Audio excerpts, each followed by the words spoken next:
నమస్తే. నేను మీ కుప్ప పద్మిని. ఇన్నాళ్ళు మీ సపోర్ట్‌ని నాకందిస్తూ, మీ ప్రేమని నాకందిస్తున్న ప్రతి ఒక్కరికి కృతజ్ఞతలు.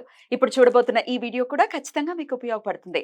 లైక్, షేర్ అండ్ సబ్స్క్రైబ్ చేసి మీ ఇష్టాన్ని, అలాగే మీ సపోర్ట్‌ని నాకందించండి. అలాగే ఈ వీడియో పట్ల మీ అభిప్రాయాన్ని కామెంట్ సెక్షన్‌లో కామెంట్ చేసి నాకు తెలియచేయండి. నమస్తే. నమస్కారం. రేపటి విశిష్టతను ఇప్పుడు చూద్దాం. రేపు 14వ తారీఖు ఫిబ్రవరి నెల 2025వ సంవత్సరం శుక్రవారం. శ్రీ క్రోధినామ సంవత్సరం ఉత్తరాయణం శిశిర ఋతువు ధనిష్టా కార్తె.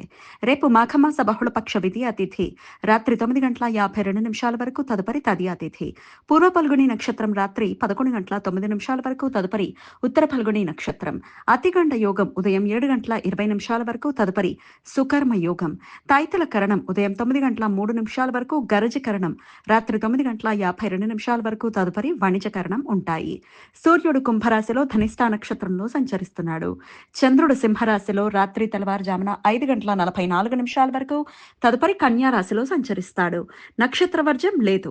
అమృతకాలం సాయంత్రం 4:12 నుండి 5:57 వరకు.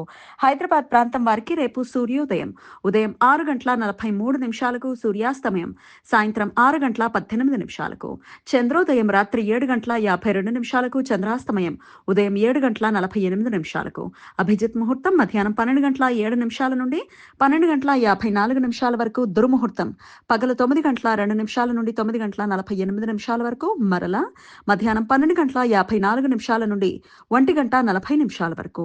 రాహుకాలం ఉదయం 11:04 నుండి మధ్యాహ్నం 12:30 వరకు. గుళిక కాలం ఉదయం 8:10 నుండి 9:37 వరకు. యమగండం మధ్యాహ్నం 3:24 నుండి సాయంత్రం 4:51 వరకు. ఈ సమాచారాన్ని మనకు అందించిన వారు మేడికొండూరు విశ్వనాథ్ ప్రసాద్ గారు. ఆయనకు కృతజ్ఞతల్ని తెలియజేస్తూ నారాయణ స్మరణతో సమస్త సన్మంగళాని భవంతు. నమస్కారం.